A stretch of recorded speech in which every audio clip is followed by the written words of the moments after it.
तो हेलो दोस्तों, कैसे हैं आप लोग। मैं हूं अंकुर और स्वागत है आपका मेरे और आपके अपने चैनल कॉमिक बुक गाय पर। दोस्तों, आज की वीडियो में हम ज़ीकोर की स्टोरी को कंटिन्यू करने जा रहे हैं। आखिरकार ज़ीकोर और गोकू आमने सामने खड़े हैं, तो आज की वीडियो में हम देखेंगे कि उनके मिलने के बाद क्या होगा। दोस्तों, जैसा कि आप जानते हैं, ड्रैगन बॉल AF के क्रिएटर हैं टोरोटारो, पर उन्होंने जहाँ तक स्टोरी कवर करी है वहाँ तक हम ऑलरेडी स्टोरी को कवर कर चुके हैं। ये पार्ट मैंने लिखा है, तो मुझे उम्मीद है कि आपको ये पार्ट बहुत ज़्यादा पसंद आएगा। दोस्तों, आज की वीडियो शुरू करने से पहले आप सभी से एक छोटी सी रिक्वेस्ट, अगर आपको आज की वीडियो अच्छी लगे तो वीडियो को लाइक करना बिल्कुल मत भूलिएगा और वीडियो को अपने दोस्तों के साथ शेयर भी जरूर कीजिएगा। जिन लोगों ने अभी तक चैनल को सब्सक्राइब नहीं किया है वो चैनल को सब्सक्राइब कर लें, क्योंकि चैनल पर लगातार वीडियोस आती हैं और मैं आपके एंटरटेनमेंट के लिए लगातार यहाँ पर वीडियोस लेकर आता रहता हूँ। तो चलिए दोस्तों, बिना देरी करे अपने वीडियो पर आते हैं। हम देखते हैं कि बैटलफील्ड में ज़ीकोर और गोकू आमने सामने खड़े होते हैं। गोकू ज़ीकोर से बोलता है, ज़ीकोर, मैं सच में देखना चाहता हूँ कि तुम कितने ताकतवर हो। मैं जानता हूँ कि तुम गोहान और वेजिटा को ऑलरेडी हरा चुके हो, तो मैं तुम्हें कमज़ोर समझने की गलती तो बिल्कुल भी नहीं करूँगा। पर तुम भी ये मत सोचना कि मैं कोई कमज़ोर हूँ। तुम धरती को ऑलरेडी बहुत ज़्यादा नुकसान पहुँचा चुके हो और मैं तुम्हें ऐसा और आगे नहीं करने दूँगा। मैं चाहता हूँ कि तुम भी अपनी पूरी ताकत से मुझसे लड़ो, ताकि तुम्हें ये ना लगे कि तुम्हारे साथ कोई धोखा हुआ है। इसके बाद गोकू अपनी जेब में से एक सेंजुबीन निकालता है और एकदम से ज़ीकोर की तरफ फेंकता है। ज़ीकोर उस सेंजुबीन को पकड़ लेता है और पूछता है कि ये क्या है, क्या तुम मेरे साथ कोई मजाक कर रहे हो। गोकू बोलता है, नहीं, ये एक सेंजुबीन है, तुम इसे खा लो, इससे तुम्हारी पूरी ताकत वापस आ जाएगी। जब ज़ीकोर 1 महीने पहले धरती पर आया था तब वो गोहान और वेजिटा से लड़ा था और उसके बाद वो 1 महीने तक कैद था, जिसके बाद वो बाहर आने के बाद ऊब और वेजिटा से लड़ा। भले ही ज़ीकोर ने अपने सामने आए हर ओपोनेंट को हरा दिया हो, पर उसे भी काफ़ी ज़्यादा डैमेज पहुंचा है। इसीलिए गोकू ने उसे एक सेंजुबीन दिया है ताकि वो अपनी पूरी ताकत के साथ लड़ सके। पहले तो ज़ीकोर समझ नहीं पाता कि उसे ये सेंजुबीन खाना चाहिए या नहीं। इसके बाद वो फीमेल सुप्रीम काय की तरफ देखता है। फीमेल सुप्रीम काय ज़ीकोर को टेलीपैथी के थ्रू बोलती है कि ज़ीकोर, तुम इस सेंजुबीन को खा सकते हो। मैं सन गोकू के बारे में एक बात बहुत अच्छे तरीके से जानती हूँ कि वो किसी फाइट को जीतने के लिए कभी भी धोखा नहीं करेगा। ज़ीकोर उस सेंजुबीन को खा लेता है और एकदम से उसकी पूरी ताकत वापस लौटाती है। ये देख के ज़ीकोर बहुत ज़्यादा खुश होता है और बोलता है, सन गोकू, तुम्हें पछतावा होगा कि तुमने मुझे एक सेंजुबीन दिया। मैं ऑलरेडी तुम्हें बहुत आराम से हरा सकता था, पर अब जब मेरी ताकत लौट आई है तो तुम्हारा जीतने का कोई भी चांस नहीं है। एकदम से हम देखते हैं कि ज़ीकोर गोकू पे हमला करना शुरू कर देता है। गोकू अभी भी अपनी बेस फॉर्म में है और ज़ीकोर भी अभी अपनी बेस फॉर्म में है, क्योंकि वो गोकू की ताकत को टेस्ट करना चाहता है। ज़ीकोर लगातार गोकू को पंचेस मार रहा होता है और गोकू को उससे ज़्यादा फर्क नहीं पड़ रहा होता। गोकू बहुत ही आराम से अपने आप को डिफेंड कर रहा होता है। ज़ीकोर गोकू को इतना आराम से डिफेंड करता हुआ देख के थोड़ा सा परेशान होने लग जाता है, पर वो काफ़ी ज़्यादा इंप्रेस भी होता है। उसे आखिरकार कोई ऐसा शख्स मिला है जो उसे टक्कर दे पा रहा है। इसके बाद हम करीब 25 साल पीछे आते हैं, जब ज़ीकोर का जन्म हुआ था। फीमेल सुप्रीम काय ने गोकू का ब्लड चुराया था ताकि वो ज़ीकोर को जन्म दे सकें, और ज़ीकोर के जन्म के बाद करीब 5 साल तक वो एक नॉर्मल बच्चे की ज़िंदगी जीता है। ज़ीकोर जब 5 साल का था तब तक उसका पावर लेवल एक नॉर्मल सैयन की तरह था। वो हमेशा से ही एक एक्स्ट्रा ऑर्डिनरी सैयन नहीं था, और इसी वजह से फीमेल सुप्रीम काय को शुरुआत में ज़ीकोर एक फेलियर लगता था। एक तरफ ज़ीकोर बच्चे से बड़ा हो रहा था, दूसरी तरफ फीमेल सुप्रीम काय ने गोकू पर भी अपनी पूरी नज़र गड़ा रखी थी। वो देख रही थी कि गोकू कैसे ताकतवर बनता जा रहा है और कैसे उसने बू को भी हरा दिया, जो कि असल में फीमेल सुप्रीम काय के ईवल बनने का कारण था। इस बीच फीमेल सुप्रीम काय को ये भी पता चला कि एक सैयन जितनी ज़्यादा दिक्कतों से उभरता है उतना ही ताकतवर बनता जाता है। इसी वजह से जैसे ही ज़ीकोर 5 साल का हुआ, एकदम से फीमेल सुप्रीम काय के मन में एक आइडिया आया। उन्होंने ज़ीकोर को एक सुनसान प्लैनेट पर छोड़ दिया जहाँ पर बहुत सारे खतरे थे। ज़ीकोर करीब 5 साल तक उसी प्लैनेट पर रहा जहाँ पर वो अपनी रक्षा खुद करता था। इस बीच में ज़ीकोर कई बारी मरने की कगार तक पहुँचा, पर हर बारी वो किसी तरीके से उभरने में कामयाब हो गया। हर बारी वो एक नई ताकत को अचीव करता था और इसी तरीके से उसकी ताकत बढ़ती चली गई। और जैसे ही वो 10 साल का हुआ, आखिरकार फीमेल सुप्रीम काय उससे फिर से मिलने आई। पहली बारी में तो ज़ीकोर अपनी माँ को पहचान नहीं पाया और एकदम से उस पर हमला कर दिया, और कुछ समय में ज़ीकोर को याद आने लग गया कि ये शख्स कौन है। वो समझ गया कि ये उसकी मॉम है और आखिरकार उसे लगा कि उसे बचाने कोई आ गया है, पर वो नहीं जानता था कि वो कितना ज़्यादा गलत था। जैसे ही फीमेल सुप्रीम काय ज़ीकोर को अपने साथ लेकर गई, कुछ महीने बाद उन्होंने उसकी ट्रेनिंग शुरू कर दी। ज़ीकोर अलग अलग यूनिवर्सिटीज़ में जाता था और वहाँ जाके अलग अलग मॉन्स्टर्स से लड़ता था। उसकी माँ ने उसे ये बताया था कि अगर वो दुनिया में सबसे ज़्यादा ताकतवर नहीं बनेगा तो उसके जीने का कोई भी फ़ायदा नहीं है। इसीलिए ज़ीकोर का जीने का सिर्फ एक ही मकसद है, वो है दुनिया में सबसे ताकतवर बनना। इस पॉइंट तक उसे ये भी नहीं पता था कि वो एक सैयन है। आखिरकार जब ज़ीकोर की ताकत एक सुपर सैयन 3 के आगे बढ़ गई, तब फीमेल सुप्रीम काय ने उसे बताया कि वो कौन है। उसे पता चला कि वो एक सैयन है और एक सैयन किस तरीके से ताकतवर बनता है और आखिरकार उसे पता चला कि सन गोकू नाम का एक शख्स है जो कि उसका फादर है और करंटली वो दुनिया में सबसे ज़्यादा ताकतवर है।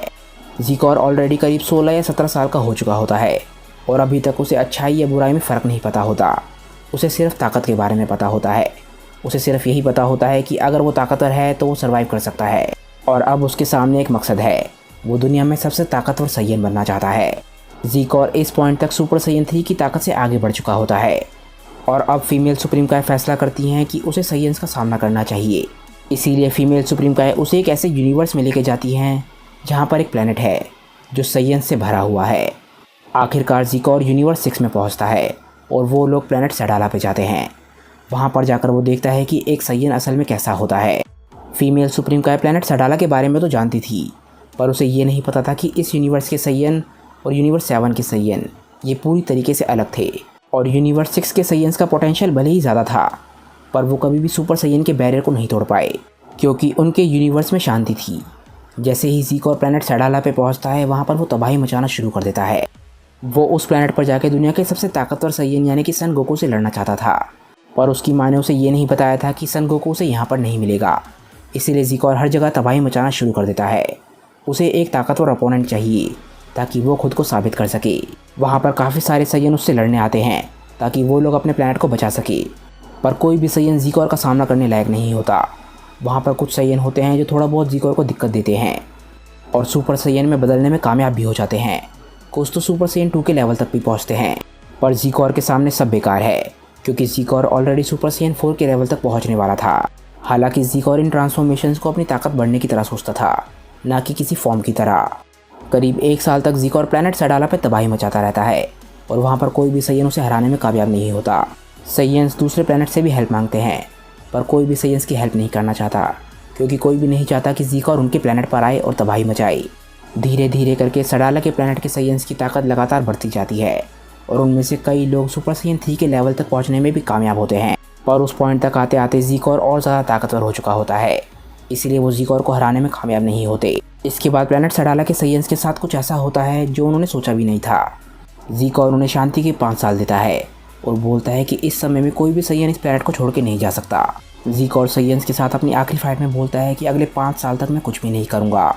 मैं चाहता हूँ कि तुम लोग अपने लेवल को बढ़ाओ और मुझे एक बहुत ही बेहतरीन फ़ाइट दो, पर यह बात याद रखना कि अगर 5 साल बाद तुम लोग मुझे टक्कर नहीं दे पाए तो मैं तुम्हारे पूरे के पूरे प्लेनेट को तबाह कर दूंगा। बचे हुए काफ़ी सारे सैयन्स इस 5 साल में लगातार ट्रेनिंग करते हैं। कई सैयन्स ऑलरेडी हार मान चुके हैं। वो सिर्फ शांति से 5 साल बिताना चाहते हैं ताकि जब ज़ीकोर वापस लौटे तो वो शांति से मारे जा सकें।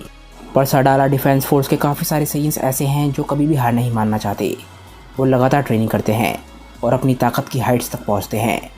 उनमें से काफ़ी सारे सैयन सुपर सैयन 4 की ताकत को अचीव करने में भी कामयाब हो जाते हैं और आखिरकार उन्हें लगता है कि शायद वो ज़ीकोर को हरा सकते हैं, शायद उनके पास जीतने का कोई चांस है।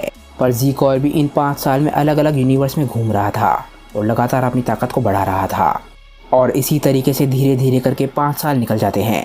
ज़ीकोर आखिरकार प्लैनेट सडाला पे वापस लौटता है और इसके बाद वो सैयन्स का सामना करता है। सबसे पहले जो भी सैयन सुपर सैयन 3 के लेवल पे थे वो ज़ीकोर का सामना करने के लिए तैयार होते हैं और जैसे ही वो ज़ीकोर का सामना करते हैं वो जानते हैं कि वो ज़ीकोर को नहीं हरा पाएंगे। वो सिर्फ अपने आप को सेक्रीफाइस करने के लिए लड़ रहे थे। वो जानते थे कि वो ज़ीकोर को नहीं हरा पाएंगे और वो सिर्फ उसकी ताकत को कम करना चाहते थे ताकि जो सैयन सुपर सैयन 4 लेवल पे हैं वो आखिरकार ज़ीकोर को हरा सकें। वो थोड़ा बहुत ऐसा करने में कामयाब होते भी हैं और इसके बाद सभी के सभी सैयन्स जो कि सुपर सैयन 2 या सुपर सैयन 4 में बदल सकते थे वो एक साथ ज़ीकोर पे हमला करते हैं। आखिरकार वो ज़ीकोर को थकाने में कामयाब होने लग जाते हैं। आखिरकार सैयन्स को होप दिखने लग जाती है कि वो ज़ीकोर को हरा सकते हैं और शायद उनके प्लैनेट पर अब शांति लौट आए। उन लोगों को ये भी समझ आने लग जाता है कि उनके प्लैनेट पर हमला इसलिए हुआ क्योंकि वो लोग ताकतवर नहीं थे। इसीलिए उन लोगों ने ये भी फैसला किया था कि वो लोग कभी भी ट्रेनिंग करना नहीं छोड़ेंगे। आखिरकार ऐसा लगता है कि ज़ीकोर हार रहा है, पर आखिरकार ज़ीकोर हंसता है और वो सैयन से बोलता है कि तुम लोगों को क्या सच में लगा कि तुम लोग मुझे हरा सकते हो। ज़ीकोर ज़मीन पे पड़ा हुआ था और आखिरकार वो खड़ा होता है। जैसे ही वो खड़ा होता है एक बहुत ही ज़ोर की बिजली कड़कती है और हम देखते हैं कि ज़ीकोर ट्रांसफॉर्म होना शुरू हो जाता है। ज़ीकोर आखिरकार अपनी परफेक्ट सैयन की फॉर्म दिखाता है और सीधा सुपर सैयन 5 में जाता है।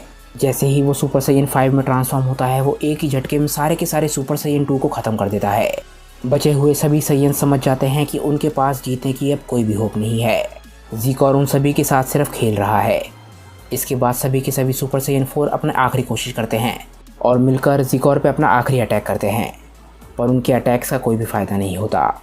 ज़ीकोर सिर्फ एक ही अटैक में सभी के सभी सुपर साइयन फोर्स को तबाह कर देता है। जो साइयन्स शांति से जीना चाहते थे वो समझ जाते हैं कि उनका अंत आ चुका है। ज़ीकोर इसके बाद आसमान में जाता है और पागलों की तरह हंसने लग जाता है। वो एक बहुत ही ख़तरनाक अटैक बनाता है और प्लैनेट सडाला की तरफ शूट कर देता है और इस तरीके से यूनिवर्स 6 के सभी साइयन्स मारे जाते हैं। और आखिरकार ज़ीकोर को समझ आ जाता है कि वो दुनिया में सबसे ताकतवर साइयन बन चुका है और अब वो सन गोकू का सामना करने के लिए तैयार है। फीमेल सुप्रीम काई ने ज़ीकोर को अभी तक ये नहीं बताया होता कि इस पॉइंट पे गोकू मारा जा चुका है और वो धरती पर मौजूद नहीं है। वो सिर्फ ज़ीकोर को ये बताती है कि वो अभी सन गोकू का सामना करने के लिए तैयार नहीं है। इसीलिए ज़ीकोर लगातार अपनी ताकत को बढ़ाता रहता है और अपनी परफेक्ट साइयन की फॉर्म को और ज़्यादा ताकतवर बनाता रहता है। आखिरकार फीमेल सुप्रीम काई जब ज़ीकोर को बताती है कि सन गोकू अब दुनिया में नहीं है, पर अभी भी इस दुनिया में कुछ साइयन्स हैं जो कि बहुत ज़्यादा ताकतवर हैं और दुनिया पे कब्ज़ा करना चाहते हैं। ज़ीकोर उनसे मिले बिना नहीं रह पाता और इसके बाद वो धरती पर आता है, जिसके आगे की कहानी हम सभी जानते हैं। और अब ज़ीकोर गोकू का सामना कर रहा है। आखिरकार अगले पार्ट में हम देखेंगे कि गोकू और ज़ीकोर की लड़ाई कैसे आगे बढ़ती है। क्या गोकू एक परफेक्ट साइयन यानी कि ज़ीकोर को हरा पाएगा या फिर वो खुद हार जाएगा, ये हम जानेंगे नेक्स्ट वीडियो में। क्योंकि दोस्तों आज की ये वीडियो यहीं पे ख़त्म हो जाती है। मुझे नीचे कमेंट करके बताइए कि आज की ये वीडियो आप लोगों को कैसी लगी। अगर आपको आज की वीडियो अच्छी लगी हो तो वीडियो को लाइक करना बिल्कुल मत भूलिएगा और वीडियो को अपने दोस्तों के साथ शेयर भी जरूर कीजिएगा। जिन लोगों ने अभी तक चैनल को सब्सक्राइब नहीं किया है वो चैनल को सब्सक्राइब कर लें, क्योंकि चैनल पर लगातार वीडियोस आती हैं और मैं आपके एंटरटेनमेंट के लिए लगातार यहाँ पर वीडियोस लेकर आता रहता हूँ। तो चलिए दोस्तों आज की वीडियो के लिए बस इतना ही।